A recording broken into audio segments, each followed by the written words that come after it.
Being first. All right, look, people are still joining, but I think we might make a start in the interests of time. So my name's Giedre and Chris. I'm a professor at the Australian National University and the president of the Global Alliance for Inter and Transdisciplinarity, which runs the Oceania Regional Network, which is hosting this event. It's my great pleasure to welcome you all. This is our first webinar for the year, and we've got a rip corker of an item to discuss. So let me just also acknowledge that we're all on ancestral lands and that transdisciplinary, the ITD Alliance and inter and transdisciplinary researchers generally value Indigenous knowledge and that we also recognise the complexities and value of settler and immigrant knowledge as well. So it's a complex melting pot that we're all working in, which makes the work that we do really interesting and fruitful, and the diversity of that's really important. So the way this is going to run is that Giedre and Chris are going to speak for about 10 minutes each. They're then going to do a bit of back and forth. They haven't actually met before, so this is a good opportunity for them to find out more about each other's programs, and I'm assuming that we can all learn something in that process as well. We'll then open for general discussion, and then so that'll take the first hour. The final half hour is then not about the topic of the webinar, but it's a general opportunity to network. So there's been a lot of interest in the Oceania Regional Network in being a space where people can get to know each other. So we've agreed at the end of every webinar to spend half an hour in what in Fiji is called a Talanoa, or open conversation. And so we're really pleased to be doing that. So without any further ado, let me introduce Giedre Kligyte and Chris Browne. Giedre, who are respectively the leads in making this cross-university transdisciplinary undergraduate education happen at their two universities. Giedre from the TD School at the University of Technology, Sydney, and Chris, who's associated with the Deputy Vice-Chancellor's Office, Deputy Vice-Chancellor Academics Office, and the McCusker Centre, the new McCusker Institute, a new institute at the ANU. So, Giedre, I'll invite you to take it away. Thanks so much, Gabrielle. I'll just share my screen.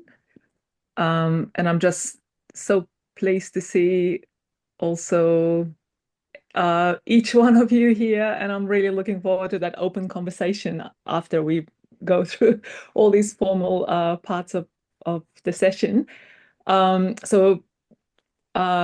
Gabrielle mentioned, I'm a senior lecturer and transdisciplinary electives program director at Transdisciplinary School at the University of Technology, Sydney. And I just thought I'd start by giving a bit of a background of the evolution of transdisciplinary learning at UTS, because it has a long history and it's much longer than just the last few years when it became really big and important part of our education offering. So as many of you will know, University of Technology Sydney is a large metropolitan university in Australia.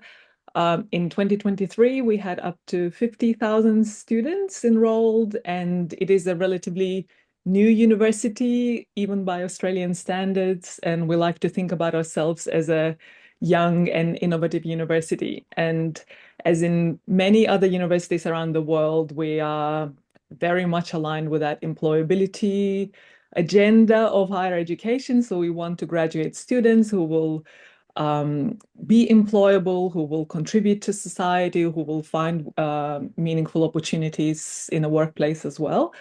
But also we very much align with the innovation and partnership agenda. So we like to see our university as a public university that actually offers value to the world outside of university boundaries and people formally enrolled in the university as well. And in a similar way, the environmental and social justice agenda is very much at the center of what UTS wants to do and what it wants to contribute to as a public university. And as I mentioned, at UTS, the history is actually quite long. So it all started in 1997 with the establishment of the Institute for Sustainable Futures.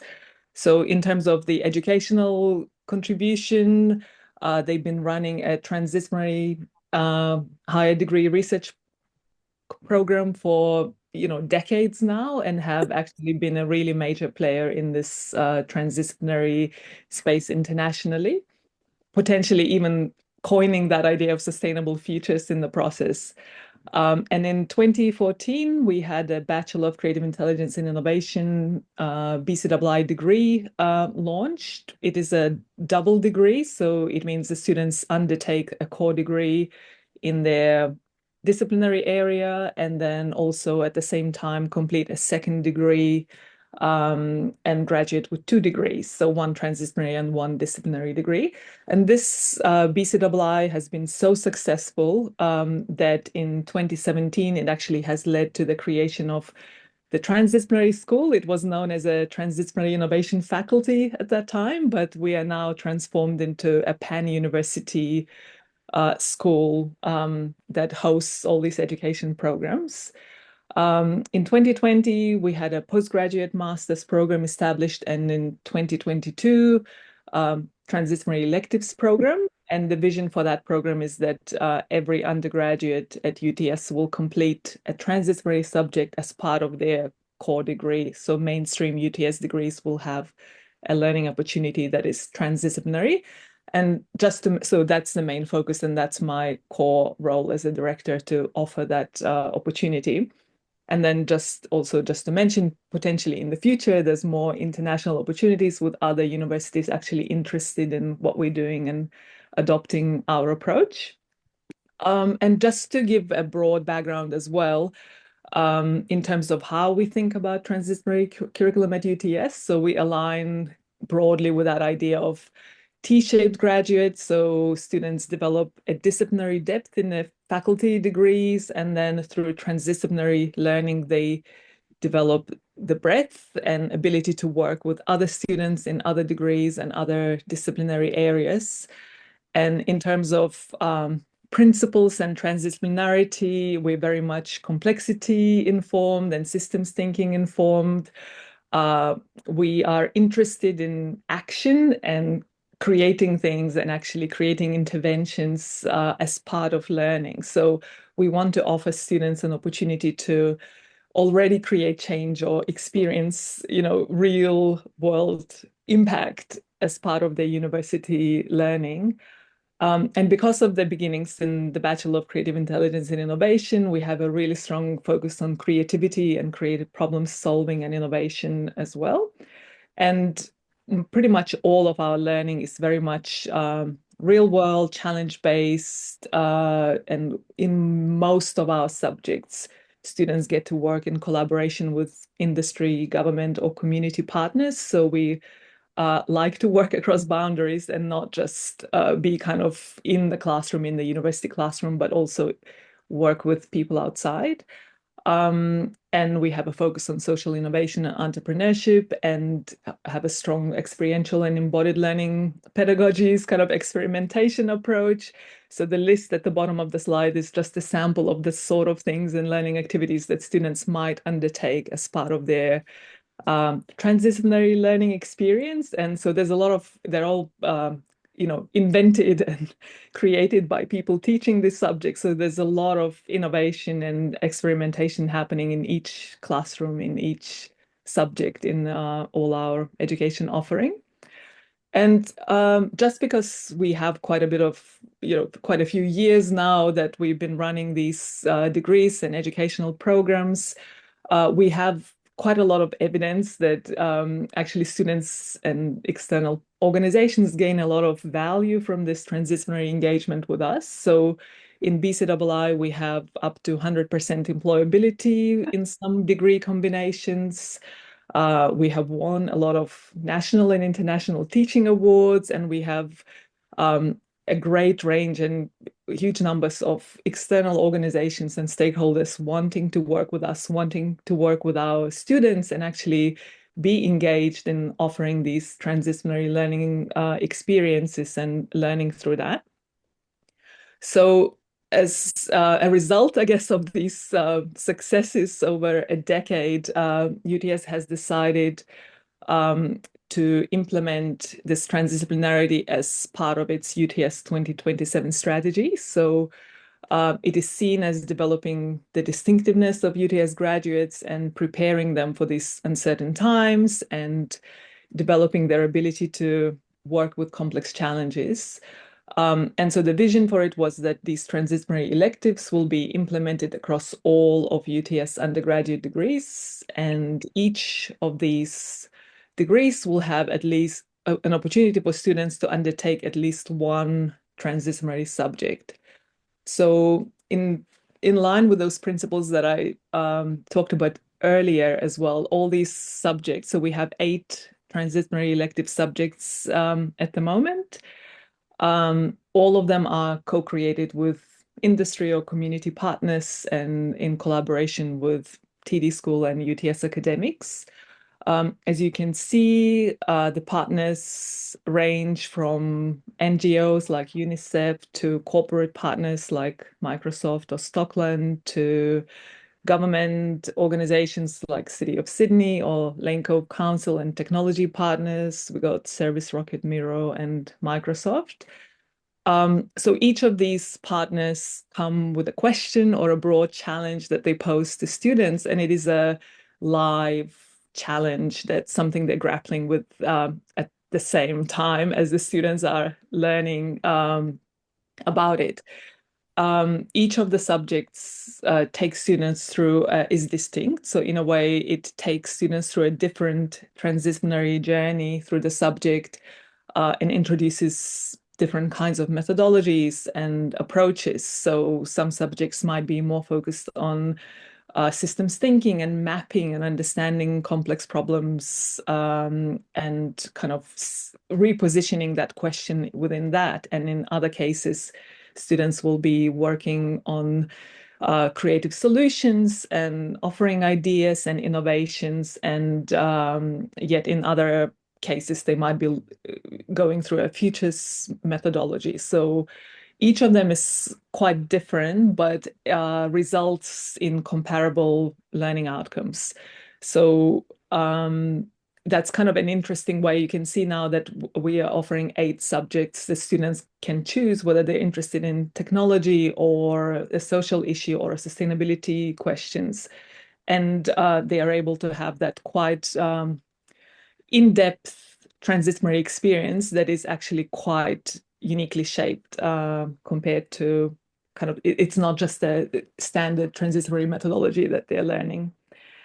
And we also just want to highlight that, so as part of these subjects, those learning outcomes are comparable, and we also are now researching this area of transdisciplinary capabilities, and these are the sort of things that we see our students developing through transdisciplinary learning. I'm not going to read those out. Actually, I have a QR code at the end of the slides that you might want to scan and actually have a look at it later. But we're actually beginning now to kind of conceptualize and publish in this area as well. So maybe hopefully you'll see some of those publications out soon. And just to give you a bit of a sense of the scale of the program at UTS. So we started in 2022 with 400 students. This year, we're looking, it pretty much grew tenfold. We're looking at up to 4,000 enrollments, and next year, even up to 6,000 enrollments. So we have the full suite of 8 subjects running this year for the first time. And next year, the numbers will be growing.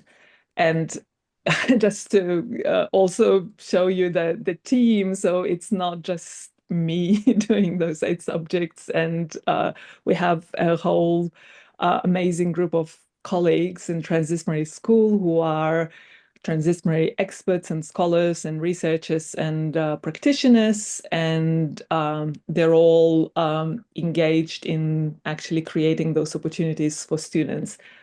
And I know this is quite distinct from what Chris is going to be talking about. So I think it's nice to actually see the people behind this incredible opportunity and the scale of the program that we're offering. And I'll just breeze through. I'll just get you to the final slide, because I think, sorry, that's probably what you can get more information if you scan the QR code. It has a bit more descriptions of the student experiences and the kinds of things that partners are saying about these programs as well. So I think I might just stop here. Not sure if I exceeded the 10 minutes. Fantastic. Thanks, Giedre. Chris, over to you. Sure, I'll just find that little button that shares my screen. What scale, Giedre? Like, that's just incredible.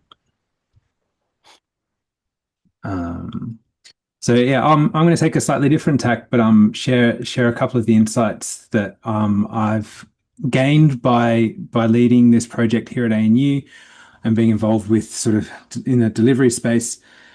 And we'll see where we get to. I'm looking forward to the discussion at the after this. The academic coordinator of Nebraska. I've got somebody talking, so we'll just make sure that everybody's muted.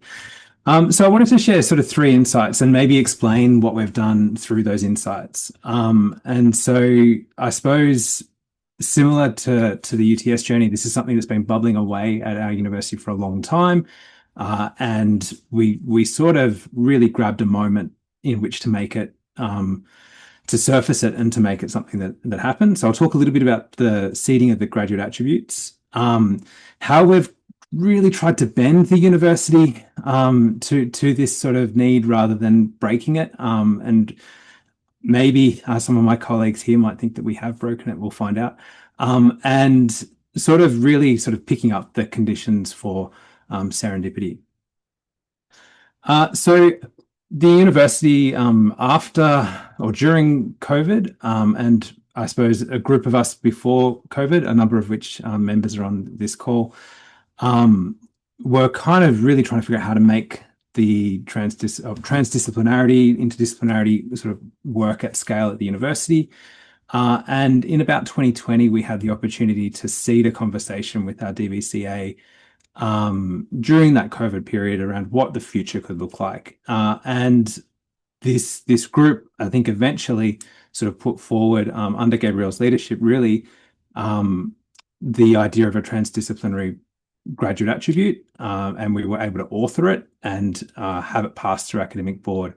So this is something that every undergraduate student kind of needs to meet, and we were able to put that shape around it and then provide a solution for it in some way. So that was a really interesting opportunity to sort of petition the executive and then kind of see it happen. I don't know if we'd ever be able to do that again. We have 3 graduate attributes. So in the end, we ended up, academic board decided to have 3. And as you can see, that between the Indigenous knowledges, the critical thinking and the transdisciplinary problem solving, there's lots of elements there to pick up lots of similar things to the skills that Giedre was talking about. And also sort of recognizing when we went out and talked to people about the graduate attribute, especially researchers, they're like, oh, we do this already. This is something that we already do. I am transdisciplinary. And so it became really hard to distinguish an other from that. We had to really figure out how to align with what people thought they were doing already and help to give them some shape so that we had some common definitions. And I suppose this comes to the curriculum framework. So one of the really important things that we did, where we tried to find space for graduate attributes in our curriculum. And I think if I could, anybody who's thinking about this at their institution, this was the magic. What we were able to do really in that kind of the Julie Thompson-Klein sort of field of the turf wars that happen around the academic disciplines, we were able to find space and make space within the degree for graduate attributes. And so those 3 graduate attributes, we had an equivalent volume of learning of 24 units. And we said, these are important. We don't want you to add them on. We want you to fit them in. And as a result, we want to really take some space away from the expectation of the depth in your degree. So I've got some sort of visual description here. I've got these little blocks. Students take 4 courses, 6 semesters in a 3-year degree. And in our previous degree structure, we would have 8 courses available for electives.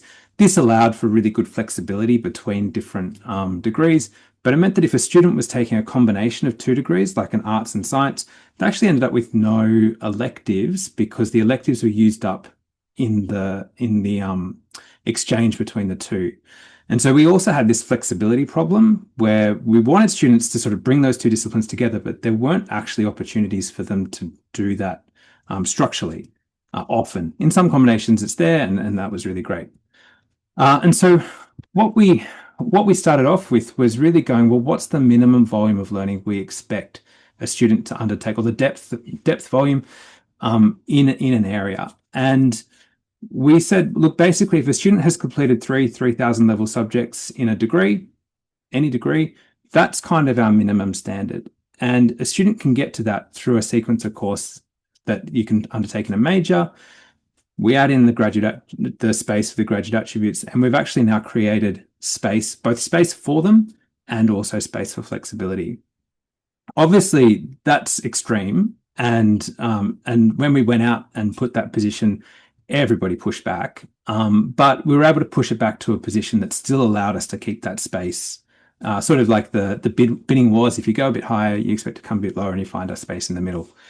And so with our sort of minimum standards, what we've ended up with are kind of, I'd probably say, 4 models of program structure. And I think this is so key if you're trying to implement space. First is that the broad degree. I think out of our 40 odd degrees, maybe 1 or 2 of them fit that model, where it's really just complete your major. There's space for transdisciplinary and flexibility, including things like work experience, experiential learning.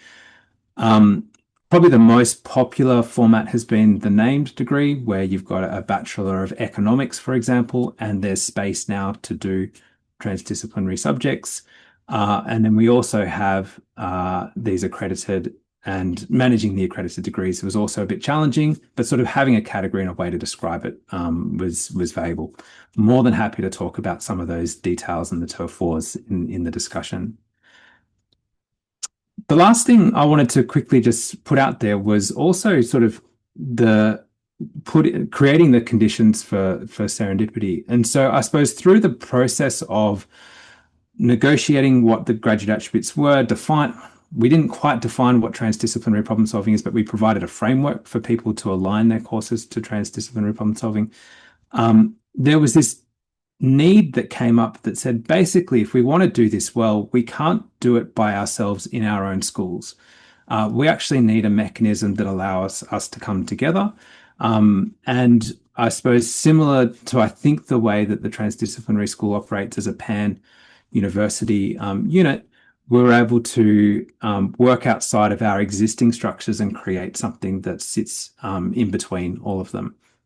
At the time, we were fortunate enough to find a philanthropic donor, the McCusker Charitable Foundation, to help us just establish this little thing. And so it became something that wasn't necessarily a fight between faculties about taking away resources. It was an addition. We're able to provide some resource centrally through this mechanism. We obviously need to bring the staff, or we're trying to build a way to bring staff from faculties into this institute, because that's where the expertise sits, and that's where we want to translate that expertise back. And so we've been able to establish this year the McCusker Institute and sort of start to put some shape around that. We have, I think if we got to the sort of numbers that Giedre was talking about, that would be every student at the university. So like, we're a much smaller university, but we are trying to scale in a similar sort of trajectory. And the key initiative of McCusker is really this society initiative, which is, I suppose, a set of threads that allow students to follow areas of interest in a sort of slightly alternative, problem-based mechanism that sits across the university. I just wanted to quickly identify some challenges, and because this is an ongoing project, though, and it's interesting to sort of see how these structures are fought for. We had a really interesting move to a block funding model in 2018, which meant that fees weren't following students, which then meant that now we're having conversations about doing something new. There's this kind of it's not about getting EFSL, it's not about getting students into classrooms, it's actually about spreading that load properly. So we're able to have some very different conversations. We're not competing with areas, we're trying to collaborate. That may change and we'll see what happens.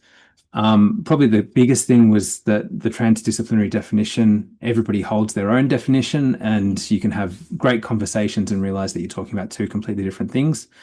We're actually working through, as part of those degree requirements, we're asking students to complete 12 units or 2 courses of transdisciplinary courses, and actually working through our existing catalogue, because the university said we already do transdisciplinary, and so show us, let's try and find it, and let's try and provide some common language around it, so that a student in economics or a student in science or a student in physics, whatever subject it might be, is able to sort of show it in the same way. Obviously, we're under sector level pressures, and that's really challenging. And so the timeline of the project, people move on, people shift, we have to start conversations again. It's been quite a challenging thing to do at an institution level. And currently, I suppose, the university is facing renewal. And so figuring out how to position things in that context is really challenging, but something that I think everybody's on board with. And just finally, there's a couple of resources. Gabrielle helped us author a paper around the working group outputs that's really, really fundamental to the work. And then also champion a process of curating resources. And the library guide that's linked there, if you just search up ANU Library Guide, Transdisciplinary Problem Solving, has a fantastic collection of resources that are available for people who are looking at the space. And just to acknowledge that, yeah, similar to Giedre, this isn't a one-person show. This is a big list of people who have been involved across the last few years. So I'll stop there. Fantastic. Thank you both very much. All right. So we've got about 10 minutes or so for conversation between the two of you, things you're curious about having heard each other. Who wants to lead off? Oh, I've got a question. Go ahead. So I suppose one of the things that we came across was this resistance for making it compulsory. And so making students do something. They come to university to study X, and so they want to do X. And even now in some of our subjects, we're still pushing against that. I suppose in your case, where it's going to be quite a large scale with limited numbers of TD courses, that compulsory bit can become a little bit trickier. I suppose the approach we've tried to take is sort of go, let's try and fit our existing curriculum to our definition. And so, yeah, I'd be keen for you to sort of riff on the idea of resistance or acceptance of compulsory transdisciplinary training. Thanks, Chris. That's straight to the heart of it, right? Yeah, I'd say I would rather have students who want to be in the classroom any day. But on the other hand, I find this an incredible opportunity to actually extend that invitation and to have these students who never thought they wanted any of this stuff to actually experience it as part of their university education. So I think we have a whole range of experiences and motivations. People who turn up to get HDs because they want to get, the future study. Students who have no idea why they're in the classroom, and kind of all the assumptions that we held, I think, initially about what transdisciplinary learning is, that people care about things, people want to make a difference, and kind of just starting sometimes from the very basic level of becoming curious or interested in something and not just being given content and material to study. So I do find that in terms of the ambition and how university imagine the impact of these subjects, to achieve something comparable to BCII, that is a full second degree that the students do. It's just once it's dip your toes in, and if it's terrible and you hate every minute of it, it's pretty much 2% of the whole of university studies, so just forget about it and move on. But on the other hand, for other students, that just opens up all these possibilities. So actually on the slide that I skipped, one of the students, I just love that story, because she was studying science and was thinking, working in the lab is going to be her future. But then doing that subject really opened up that complexity of social issues, and she decided to do masters in public health because she realized that everything is super systemic, and I think we see those shifts occurring for students even through that really small engagement, and initially they didn't even know that was a thing. So I do feel that we as teaching staff, I can see a few colleagues here as well from transdisciplinary school, they will probably agree with me that it's really painful sometimes to have students who don't know why they're there, they don't want to be there, they hate the idea that the university decided something for them.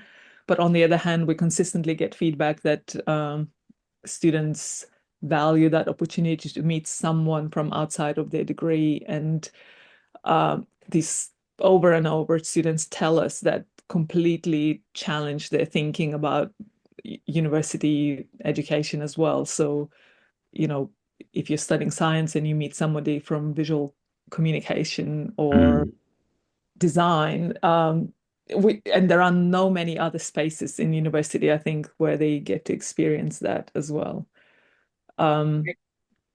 Yeah. But Giedre, do you want to reciprocate?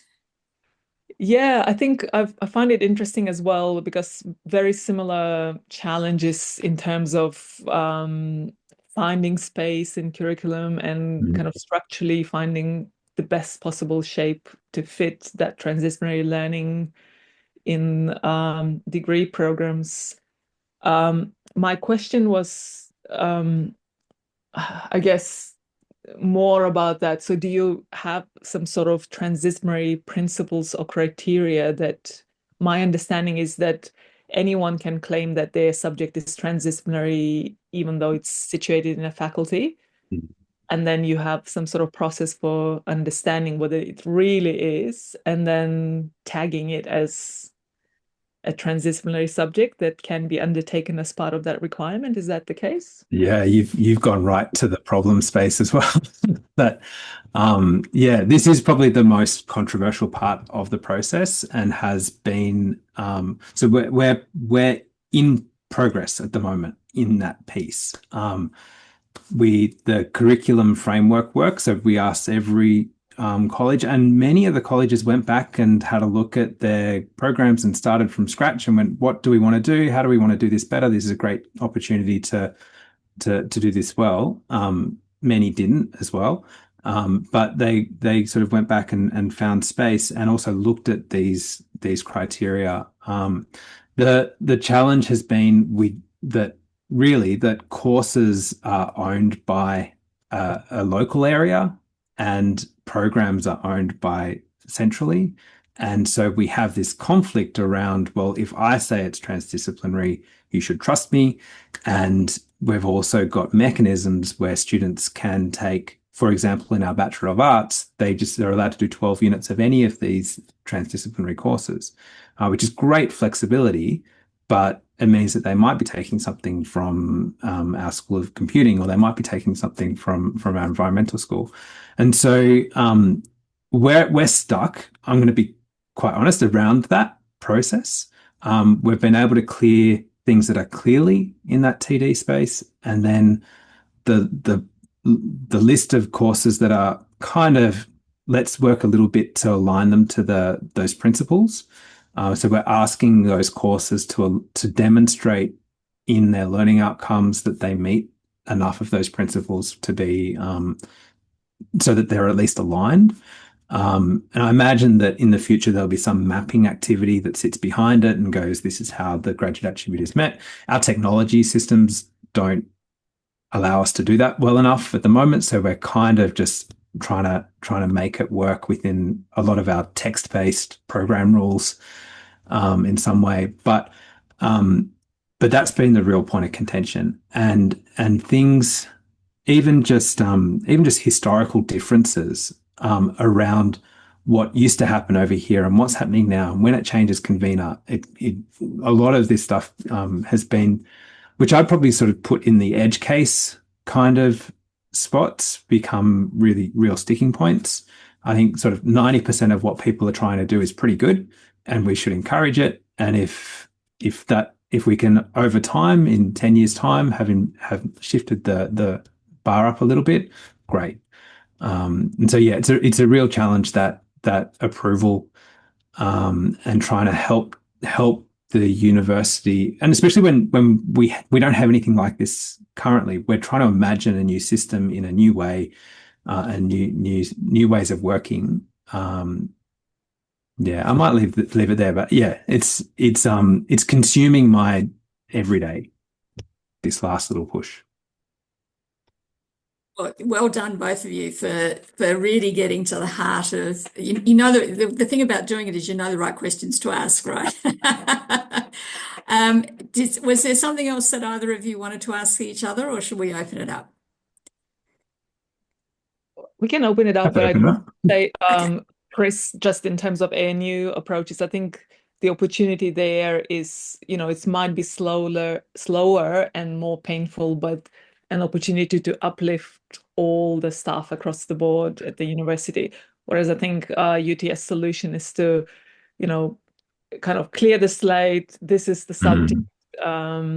You know, we're going to give you a transdisciplinary experience. So on the other hand, then we have so much clearer vision for what can be achieved in those subjects, and students have a much more uniform experience.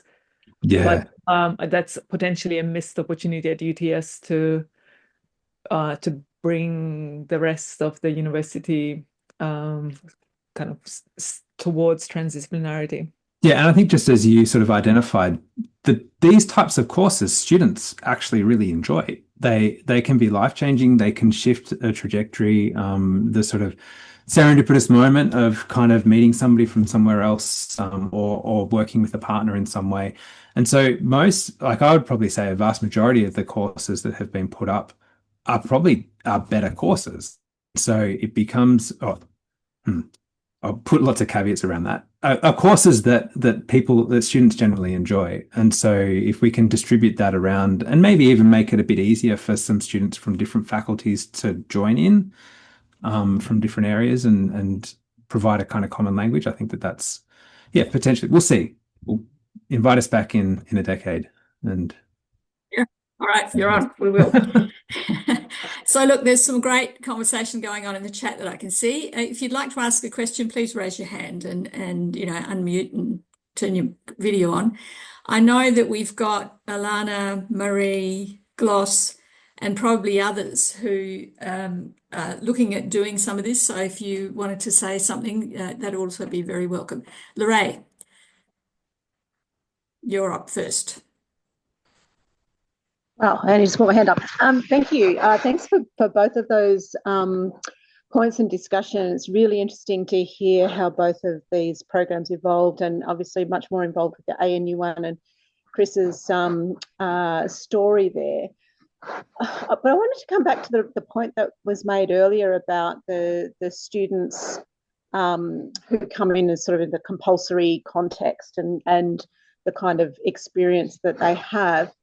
Just a little bit of background is that I teach a third-year course called Complex Environmental Problems in Action at the ANU, third-year environmental students largely, but brings in engineers. It's compulsory in a number of majors, so it brings in engineering students, it brings in a kind of bunch of people. So even before this process, and we are now a TD course, haven't yet run under that banner, we were getting students who were coming in who were in that situation, didn't really want to do it, didn't know much about it.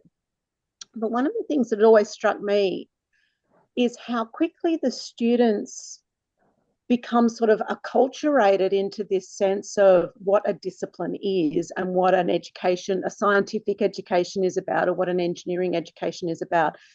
And so I think there's this really interesting dynamic between the early stages of their tertiary learning and the educators who are delivering that learning in, you know, how quickly they encourage the students to narrow their focus. And then we have an uphill battle trying to kind of drag them back out of that again.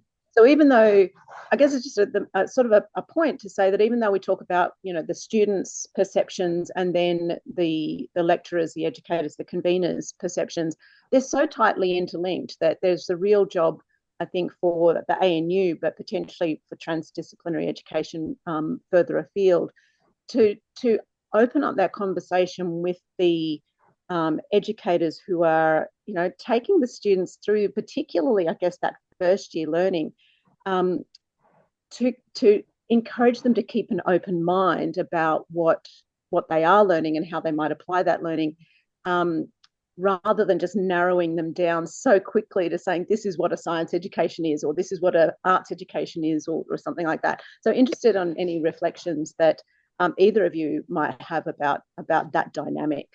Thanks.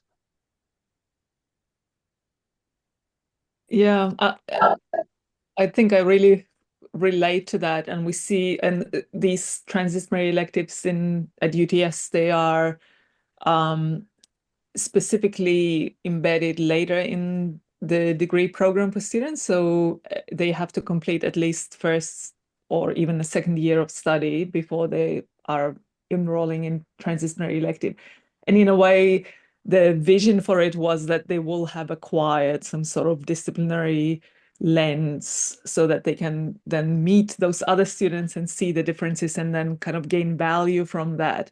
But I do agree that quite often it seems to be the case the students arrive not even knowing that they have that perspective or lens.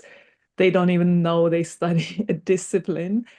So that kind of meta reflection to then begin thinking, okay, in my core degree, I'm learning these specific ways of understanding the world, but these other students next to me are learning in these entirely different ways. And I can see how what they're doing is actually of value as well.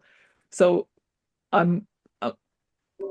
do agree that it's a problem, but also in a way like part of that value of students to actually bring some sort of tools and ways of thinking that are unique as well, as long as they're still open to then see that range of possibilities and engage with it, as opposed to going, you know, this is incorrect or you're doing it wrong.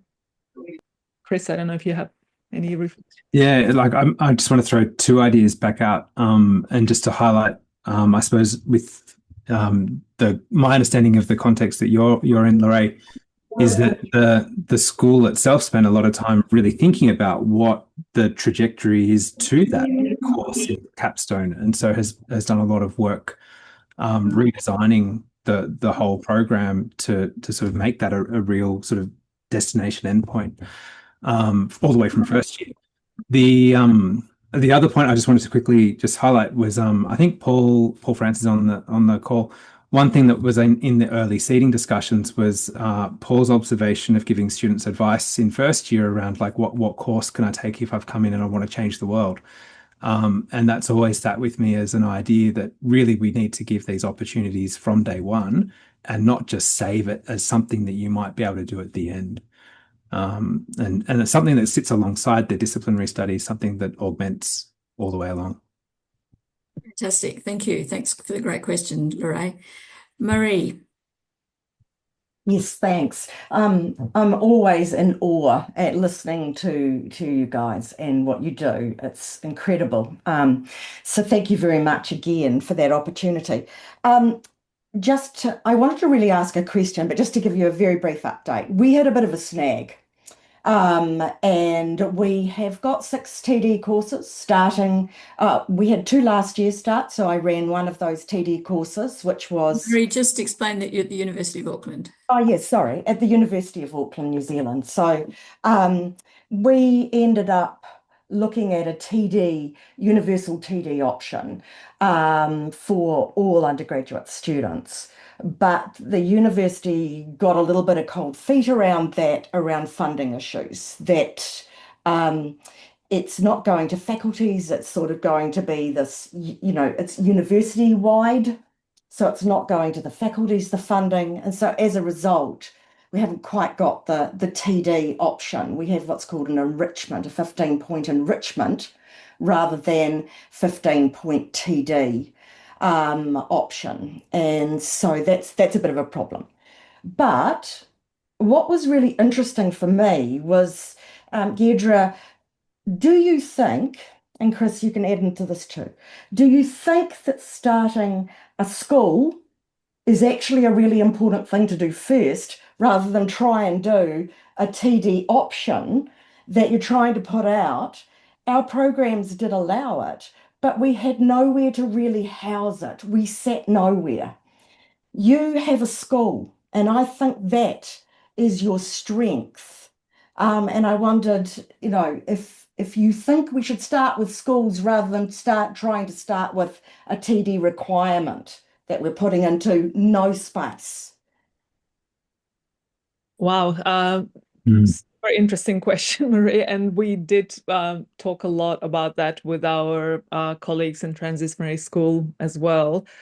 And partly, I think, sometimes wonder about the transdisciplinary electives, whether, they would just blend into background if with the changes currently happening in the university. So just for the context, like almost every university, UTS is looking to cut subjects, to cut academic staff and all of that.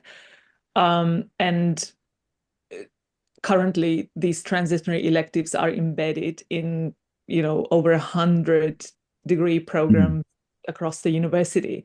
So taking them out would mean, going one by one through every program and actually undoing what's been done already. So administratively and in every way, it's like really tricky and doesn't seem to be worth doing it anyway. So I do feel there's something about that structural, institutional, hard coding of transdisciplinarity, such as establishing a school or a faculty or a institute that,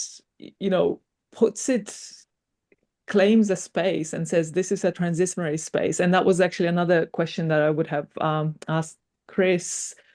I think one thing that we can genuinely say, regardless of what is happening in our subjects, that it is the only truly transdisciplinary space in the university, because it's not owned by the Faculty of Engineering. We're not driving a particular scientific or environmental or cultural agenda. It is completely third space. And I think that institute, sorry, I can't remember the name that you're establishing, sounds a bit more in that direction. So I think that space that is not owned by an existing entity and disciplinary tradition is really important. And just looking at the range of staff that, for example, our transdisciplinary school managed to attract, we have people from, compassionate conservation and science and people counting kangaroos to people flying drones and winning space research awards to creative writers and storytellers. And I think there's something truly unique that can happen that probably wouldn't be able to happen if it was in a faculty of design or another kind of disciplinary tradition. So, but I don't know yet, Marie, how to argue for that. And there's probably a lot of kind of serendipitous things that happen in the back rooms of the university where somebody has this bright idea that, we need that space and we'll fund it for a period of time. But I do wonder what would happen to us if we wouldn't have that kind of structural space in the university. Chris? Yeah, I just to share, like I had previously been teaching an interdisciplinary set of electives with zero support, and out in the wilderness, I drifted between 2 or 3 different schools, moved colleges with it, and that unsupportedness was very fragile. And so the ability to have a center and a hub, some kind of unifying identity. In our case, we were able to bring in some external money to do that. Sort of gives you legitimacy, makes it a space. You kind of have to work in those structures that the university are used to. Great. Thank you both. Thanks, Murray. Great question. Alan. Yes, hi everyone. Thanks for the opportunity. It's great to hear this conversation. I did put my question in the chat, but I'm Alan O'Connor from UniSA in South Australia.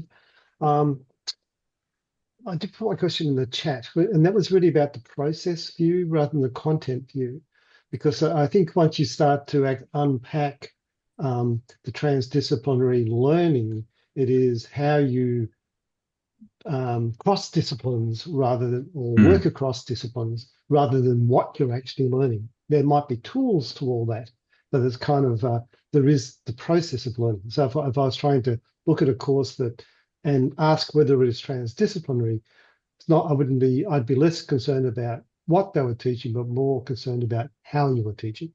So I don't know whether that was. I'd like your comment on that. But the other thing that crossed my mind just in those last couple of conversations were, given the advent of technology and AI and whatnot, the whole notion of coming to a university to learn something, I think, is also under threat here. And what we perhaps need to be thinking about is you're coming to university to learn to be a learner. So as when you are engaging with new technologies and new issues, new problems, you know how to kind of differentiate and work through things. And I think it's going to be a far more important skill than learning what now AI and computers were going to do for us anyway. So that whole notion of transdisciplinary, to me, may be a far greater priority. And I'm not sure whether universities generally, on the back of some of that discussion, are really picking up on that idea. Or maybe I'm totally wrong and I'm living on another planet. That could be too. So I just open up for kind of comment or thoughts around that. Chris? Yeah, I can't agree with you more, Alan. And I think that this is a great opportunity for this kind of TD. The focus on process versus content is a great thing to sort of tackle in this space to make it worthwhile for students, also make it worthwhile for staff who are teaching into it. To go back to your sort of first question also about the idea of the TD teaching and like everybody saying that they're doing it. One of the hardest things that we've had to work through is to try and get people to express them in learning outcomes. And it's like the idea that, yeah, we do this and we do this group assignment and they do this thing and they do it with this way. And it's like, that sounds great, but I can't see it in your curriculum. Oh yeah, we haven't updated the thing for the last 3 years. And it's like, but yeah, that kind of, how do we use this process to also uplift the what's visible to students and to make it clearer that these things are really valuable, really interesting, and part of what university is about. Thanks, Giedre.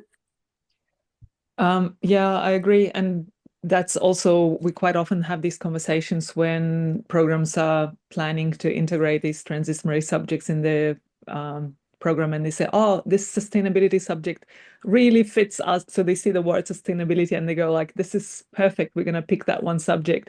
And we have to always have that conversation that sustainability or technology or social issues is the context of exploration, but the learning is the transdisciplinary collaboration and innovation and all those methodologies.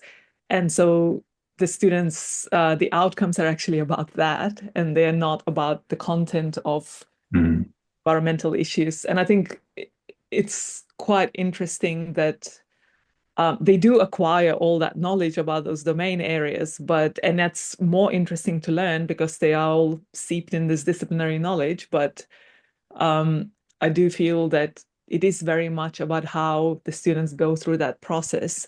And the other thing to mention as well is that, so we have, thousands of students doing the same subject, answering the same question, and then each of those proposals, each of the explorations are entirely unique every time. So we have, 60 teams addressing the challenge, and none of their presentations are the same or about the same thing. So I think there's something to be said that journey takes people in very different directions. And in terms of content, they might learn quite different things as well, just based on their interests and curiosity.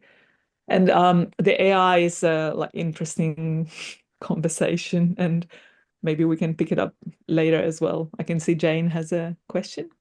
Well, just before we move on to Jane, because I know people are going to have to leave now, those who have to leave after an hour and who can't stay for the last half hour.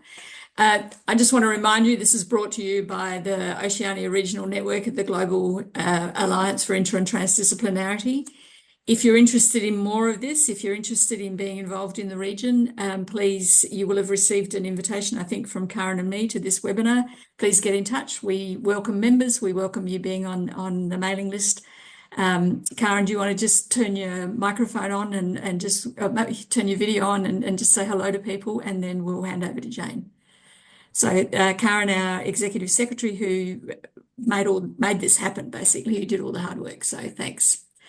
All right, Jane, thanks for your forbearance. Your question.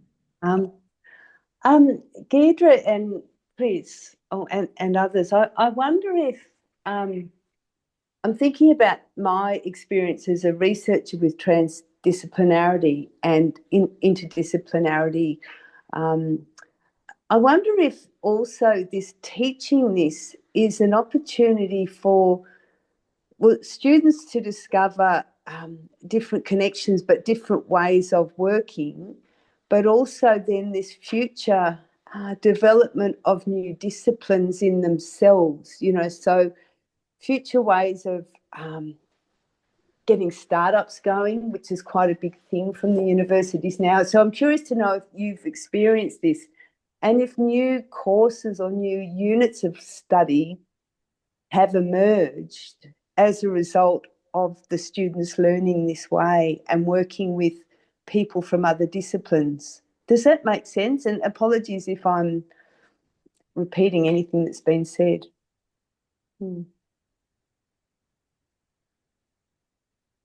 I can jump in with a sort of taking that somewhere. One of the things that we've been grappling with in the design of the curriculum within the institute is how we can help students on and off ramp things. And so sometimes a student might come across something amazing and in our course, and trying to guide them across to maybe a research project. And likewise, a lot of the things that are quite intensive to do, like research projects or internships, are limited in their opportunity. So sometimes using perhaps this as a way for students to continue that pursuit beyond the course. So I suppose we're trying to build a bit of a really flexible model of learning to allow students to kind of create their own journey through some transdisciplinary learning to fit in, rather than sort of. And I suppose one of the problems that we've got that I would like to avoid is just the proliferation of lots of transdisciplinary courses stuck in schools that nobody sees. And so the ability to go, well, look, let's try and think of a package or a way that we can get people to be a bit more flexible with what they're offering, so that students can so that they remain visible, and students can, I don't know, do things like doing an internship twice because it was really interesting, and they got a lot out of it, but wanted pivot directions. I'm not quite sure if I got to kind of where you were coming from, Jane, but the idea of sort of being flexible, I think, is a really valuable piece, and something that a lot of the disciplines that sort of have their defined curriculum and it's pretty stable can't necessarily be as agile with. Giedre, got anything you want to add? I just would say that maybe not a new area, but more participatory or engaged approaches across disciplines that people beginning to think about the role of the discipline as situated in society, contributing something to society, but also the value of engaging people, stakeholders outside of the kind of knowledge domain. And I think that's maybe not necessarily shifting into like a discipline, like an interdisciplinary new area, but more kind of making the boundaries of knowledge and discipline a bit more porous and engaged with the world. I'd say maybe that's kind of the expanding out dimension, hopefully. Great. Well, look, this is a good time to kind of draw this formally to an end, and we can either, within the next half hour, we can either do what we're meant to be doing, which is have an informal discussion, or we can continue some of this going, depending on where people's interests lie. But I really want to thank you, Giedre and Chris, for the pioneering work that you've both done, but also for great presentations and great to and forth. I think that's been really very stimulating and exciting to get a bit more of a sense that this is all, it's a fantastic thing to do, but it's not easy. In fact, it's bloody hard. And both of you are, I know both of you got kind of scars to show from it all. And thanks everybody who joined the discussion. That was really terrific. So virtual round of applause for Giedre and Chris. Lorraine, if you're still here, I'll just give you the floor for a minute to talk about the design guide if you would like to do that. I'll give you just 30 seconds to kind of catch your breath and think, except I know you're really good on your feet. So Lorraine? Yeah, thanks, Gabrielle. Thanks for, and I've been shamelessly plugging it in the chat as well, as you've seen. So a team of us, including Gabrielle and others internationally, have been working over the last few years now to pull together the design guide that I put the link in the chat to. This is a very practical guide. It's about helping people who might be new to training others in transdisciplinarity. So it's quite specific. It's not a how to do transdisciplinarity guide. It's a guide for how to train others to do transdisciplinary research, targeted mostly, I guess, in the context of probably, postgraduate onwards and research spaces. But we've also been putting in some materials, including a course design template, which is really just there to help people think through how they might apply transdisciplinary ideas and concepts and practices in their own courses, in their own teaching and learning, or in the designing a new course in an undergraduate or postgraduate tertiary education setting.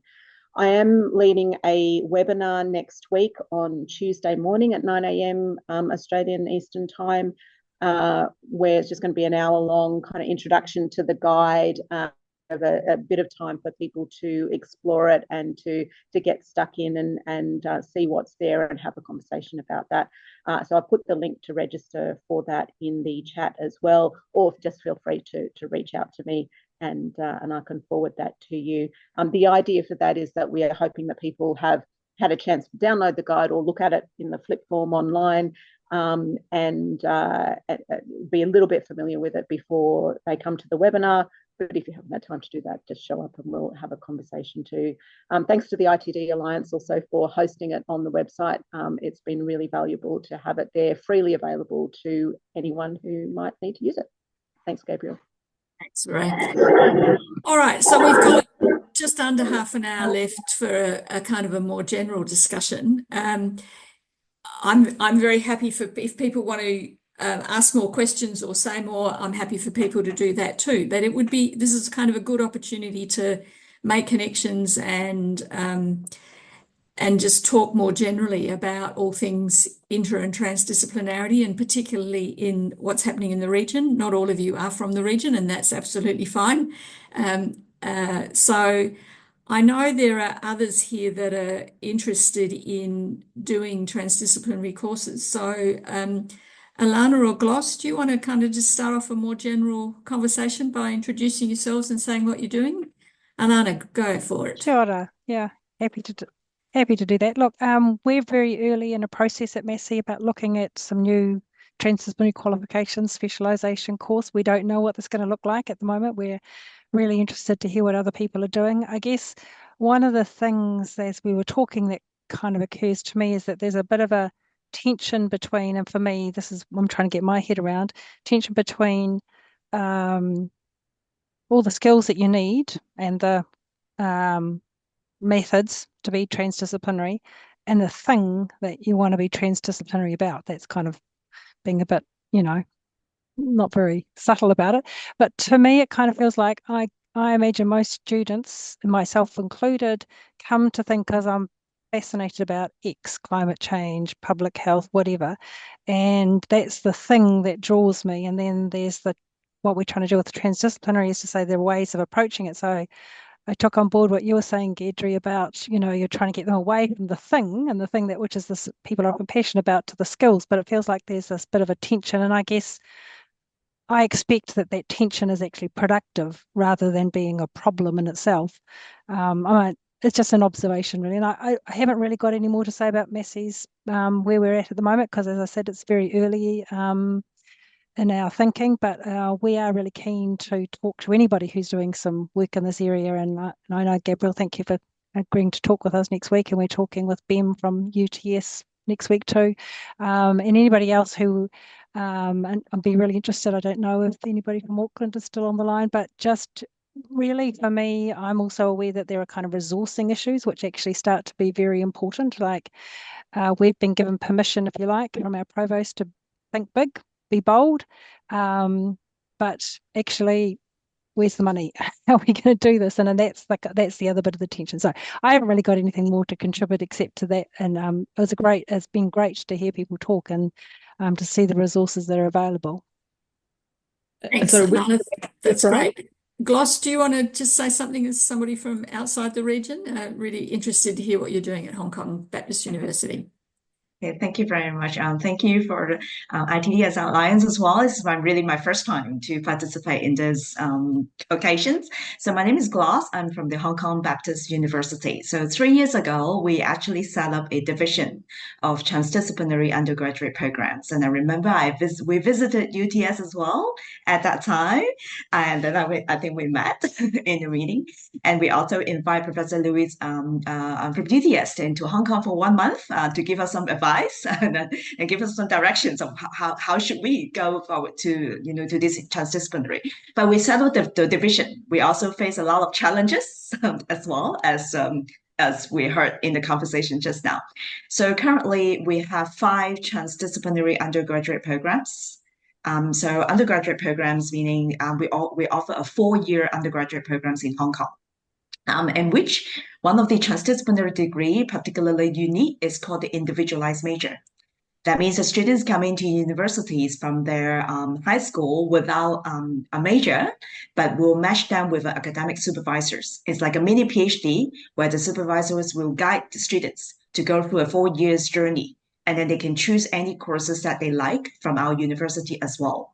And then in the 3rd year, they will then declare a major subject to Senate approval, whether or not they will have their own personalized major and the transcript as well. And this year, we are expanding our scope to offer a transdisciplinary second major to those who are not in the transdisciplinary degree. So we are not forcing everybody to take it, but we want to offer more choices and flexibility for students who want to have a taste of this transdisciplinary concept. And for myself, I teach a course called Global Challenges. So it's a 9-unit courses. I'm sure we could guess. So we use the transdisciplinary approach and tackling the UN 17 SDGs as well. And this is what we do. We do face a lot of challenges. So thank you very much for the conversation just now. I really appreciate Chris model and then the UTS model. And we are also struggling trying to find a balance between the two. I will be in Sydney by the end of May, and I will be also visiting Gabrielle as well. So if anyone in Sydney that we can catch up coffee, then we can of course talk a little bit more about what we do and see whether we can find any opportunity for collaboration. Yeah, thank you. Yeah, and for the Canberraites as well. That'd be great. Yes, Thanks. that's right. Thank you. So Payal is probably the only person from the region, from the Pacific, who's on the call. Can I call on you to just say something about how transdisciplinarity is going in the Pacific? I'm sorry to kind of, people who know me know that this is something that I do pick on people, but I see Payal's not unmuting herself or turning her. There she is. Where is she? Where is she? There you are. Great. So Payal, tell us a bit about you and about what's happening in the Pacific. Well, the one person perspective, right? Hello, everybody. Thank you, Professor Bema, for putting me on the spot. So I've been working with the One Ocean Hub before as a policy officer and exclusively on the transdisciplinarity work. So I worked under the guidance of Professor Jeremy Hills, who is based in Greece. So in Fiji, transdisciplinarity has a very holistic approach. We call it cosmocentric, which I feel that Professor Derek would also know. And it's very community led, and it's definitely something which is coming up. It was there already in our system, but we have a different word for it. Certainly, it has been there for a long time, especially with the indigenous and local knowledge around in Fiji and the Pacific. But to give a word to it and to understand it as transdisciplinarity took time. So we had a series of workshops, maybe 2 to 3, and then there were a lot of stakeholders, and that's how we, after lots of coming back and forth with people and stakeholders, we're able to agree on something together. So I believe that transdisciplinarity can be applied to a vast variety of things, especially the merger between science and policy and governance. My personal interest is with TD and women's health and also governance. So these are the 3 things that I'm interested in. And at the moment, I'm working with women's health and TD. So I'm interested to explore more of that area. But did I miss anything, Professor? Should I add more? Oh, that's great, Payal. Thanks. It's just, I'm just trying to give everybody a chance to have a bit of a say. So terrific to hear from you. So Rand, we haven't met. You were in a car when we started this. You're obviously not rocketing around in a car anymore. Do you want to just say a bit about yourself and what your interest is? Yeah, kia ora, everyone. I'm Alana's colleague from Massey University based in Auckland, and I'm on the reference group that's trying to usher through the birth of this new TD qualification or whatever it might end up being.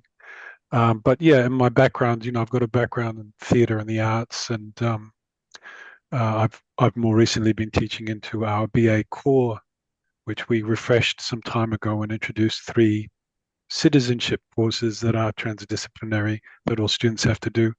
So I've been designing and teaching in that space. So familiar with some of the institutional challenges that Chris and Giedre have mentioned, how to manage across schools, Fs and things like that, and how things should be set up.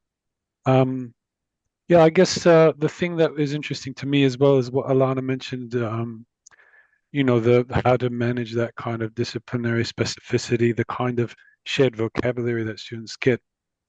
And then working in the transdisciplinary space, where you just can't assume that people, even from similar majors in, for example, the humanities, that they share a kind of similar understanding of what we're talking about. That's kind of been really interesting. In all my theatre or creative courses, I always program group work. Students have to do group work together. That's been a lot harder to do in our BA citizenship courses. Students, particularly when we're teaching online, are very, very, resistant to doing, online collaboration. So it's a question for me about obviously the affordances of TD is in those transferable skills and that collaboration that has been mentioned several times.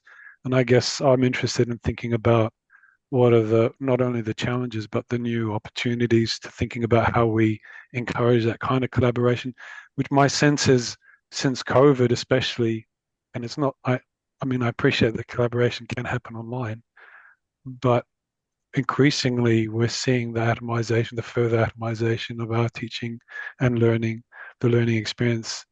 And for me, as someone that's interested in communal art forms and communal forms of citizenship, it's a worry for me. So I'm kind of interested in those kind of questions as we go into designing something for Massey. Thanks, Rand. Anissa, you and I have had a couple of great chats about transdisciplinarity. Do you want to share your perspective? Yeah, sure. Hi, everyone. I'm sitting at a hospital, so I'll be a little soft. I'm actually working in the K-12 space, where I've designed a course called The Young Climate Authors, where children write storybooks on climate change.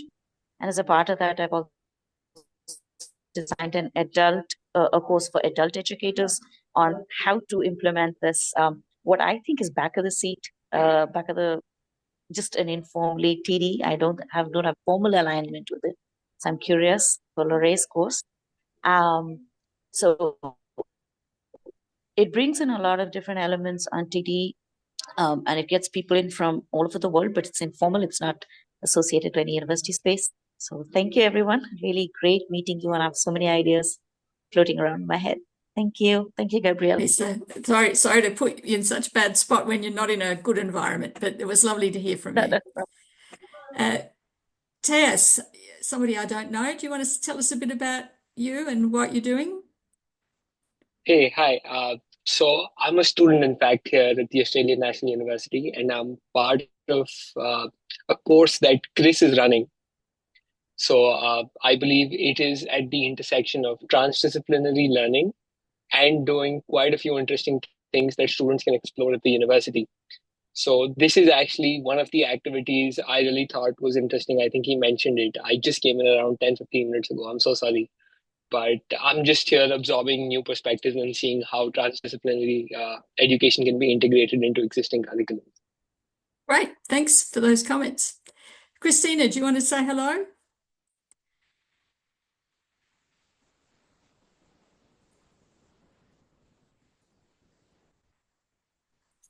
Hi, sorry, my computer is very slow. Yes, thank you very much for it. It was very interesting. And there was this one question about whether we need a center or not. And it occurred to me, it came to my mind that when we discussed transdisciplinary classes and courses and modules with colleagues, one of the biggest challenge was that you were sitting in between colleges or schools or whatever. And that was often very limiting. So someone who would run some really interesting transdisciplinary course, they said, no, I'm not doing it next year. It was so hard to push everything through. Having said that, I'm really, really excited about transdisciplinarity. So just so that everyone knows, I'm at ANU in Canberra, in Nonabalan, and I'm teaching anatomy, but one of our courses, which is basically a transdisciplinary course, is an art anatomy course, also named the Exquisite Corpse, which is running now for 7 years. So that was before we started to talk about transdisciplinarity. And I didn't even realize that it will become transdisciplinary in a sense, because it was just the idea was that we wanted to bring together students from all over the campus. And that was a huge change, which I didn't expect, that students who work together in this course, they started to see the world in different views because they heard from each other. They heard from such a variety. It could be from an engineer, from an artist or a scientist. And it was just amazing how they very well worked together and how they opened their mind and their eyes. So I'm really excited about it. And there was another point there, that how do we introduce students to these skills, because I agree, Chris, you were saying that it shouldn't be in third year only. It has to start somewhere early on. And we already had a meeting, Gabrielle and Chris, we both were there when Gabrielle was running about teamwork even, which is very important element of it. So my biggest thing is now in my mind, how do we make sure that we introduce those important skills? So we grow our students into that level where they can really solve interdisciplinary or transdisciplinary problems together effectively. Just to reiterate, so this is anatomy and art combining the two of those, and the course is called The Exquisite Corpse, right, which is a fabulous name for a course, I think. Thanks. Monique, I see you've turned your camera on. Can I give you the opportunity to introduce yourself?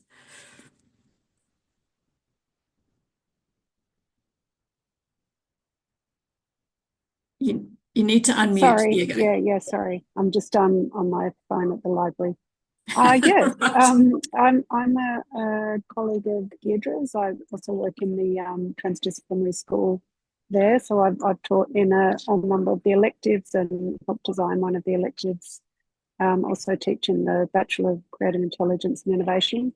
And yeah, it's been a very interesting discussion, and I think, you know, some of the things that sort of stood out for me are, I guess, those sort of skills that students can develop in terms of understanding different epistemologies and worldviews. And also, if you like, I think in the BCII, we've been doing a bit of work looking at, you know, capabilities that students might be developing. And it's interesting that some of the students start to, by the third and fourth year, start to talk about themselves as translators that can work across different fields and, you know, sort of connect different ways of thinking and learning. So I think that's you know, it's an interesting sort of area to think about, especially the comment earlier about the first year students and how do they sort of think about and position themselves in their discipline and see themselves in relation to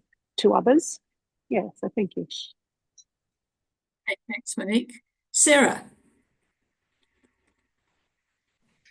I conveniently turned my camera on.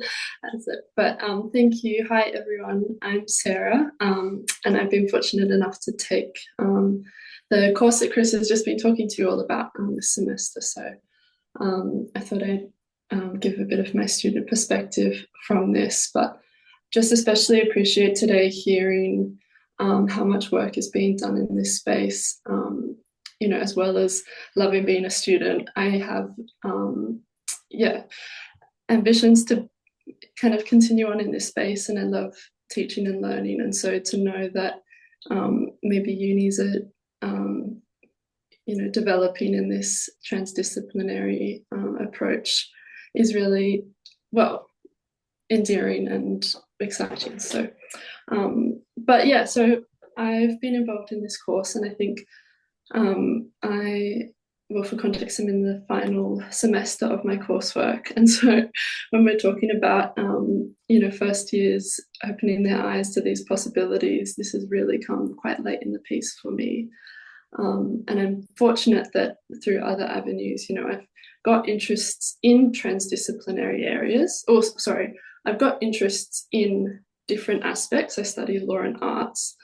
And so even just your point then, Monique, about, you know, we've got these different epistemological teachings, but there's very few focus on how to mesh those together. And to the extent that things are transdisciplinary, it's a subject matter that might be taught from different perspectives. But how do I embody those different epistemological theories or underpinnings as one person to one thing? And rather than just thinking about something through two kind of perspectives, it's like marrying those concepts together to create something, this whole nother product itself. And I think that that's really helpful aspect that this course has taught me. I think the flexibility of it can be daunting, and the, you know, challenges that you've identified with just working with these institutions that want rigidity. I think there's also some kind of you know, preference for students to you know, we're all coming at it from different perspectives. Some students will want to just fly through the course, get their mark, get out. And so, you know, it creates such a challenge for you guys when you're trying to also then account for different motivations for doing the course, which is then going to speak to different ways for delivering the course. But Right. yeah, thank you all so much. I probably can talk about Great, this. thanks, Sarah. It's great to have that perspective. Mimi, do you want to introduce yourself and say something? Hello, sure. I do owe you an email back. Hello, my name is Mimi. I'm in the United States. I'm actually in the Dallas area. I'm a fourth year, I think, PhD student in information science, and I just passed my proposal. My dissertation proposal is on transdisciplinarity, and it's been a rough road, but I guess I'm encouraged to hear that it can be applied on a university-wide level. My own advisor said that, it kind of has no value, and we're information science, which I feel like it has. So I kind of had to fight for it, which is good because I think that'll create a stronger argument. So anyways, it's great to be here. Yeah, great to have you. Alex, do you want to just introduce yourself, Alex Richardson?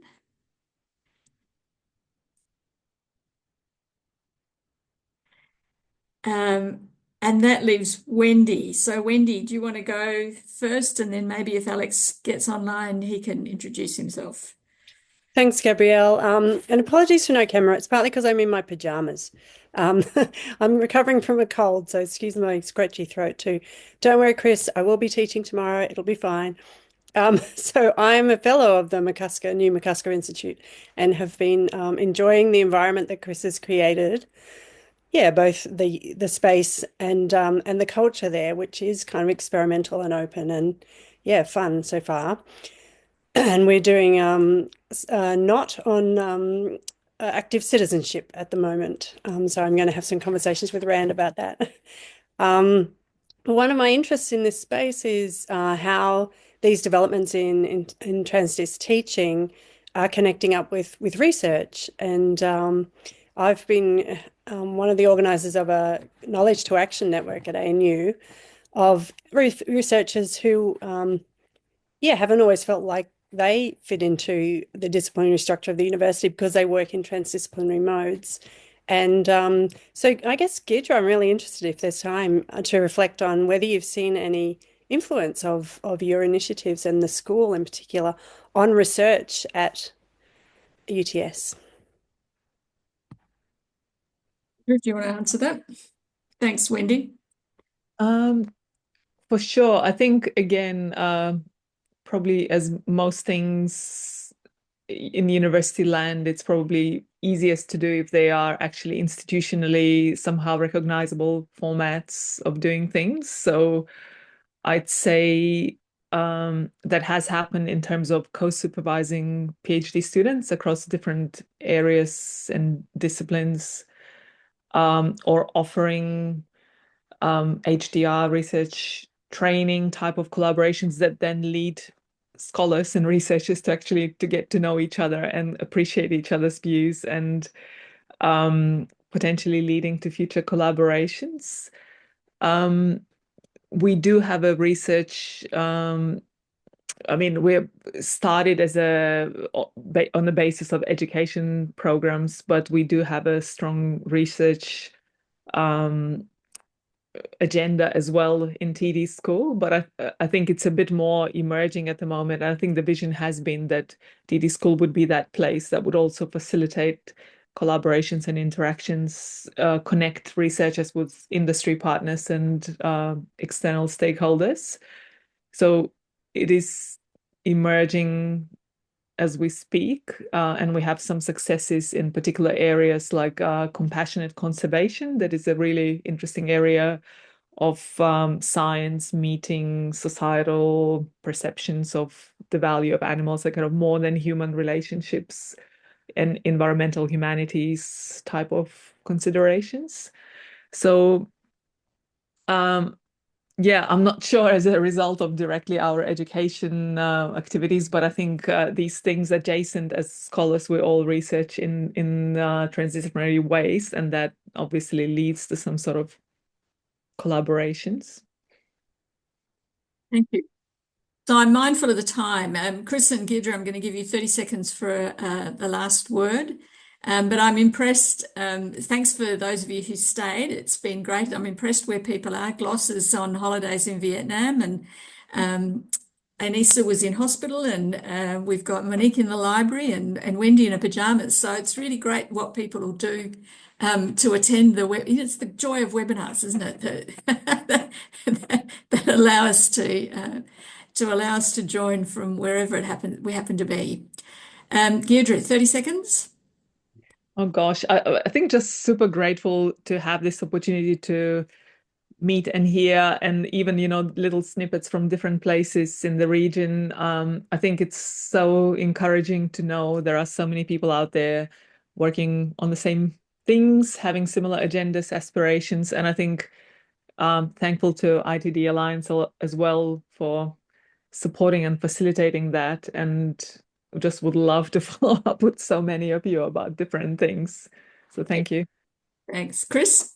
Yeah, similarly, thanks. And it's been really, really fascinating. I think also sort of recognizing the value of the ITD Alliance around having an external area of expertise that allows us to go, well, look, this other place is doing it. There is a body that we can go to. There are conferences that this area can push into. So just, yeah, please. And we need to do better at it as well and become part of the alliance. But yeah, how important it is to have that external space. Terrific. Thank you all very much. This has been fabulous. It's been a great conversation. Great work, Giedre and Chris, and great work, everybody, for terrific questions and comments. So thank you all very much, and enjoy the rest of your day.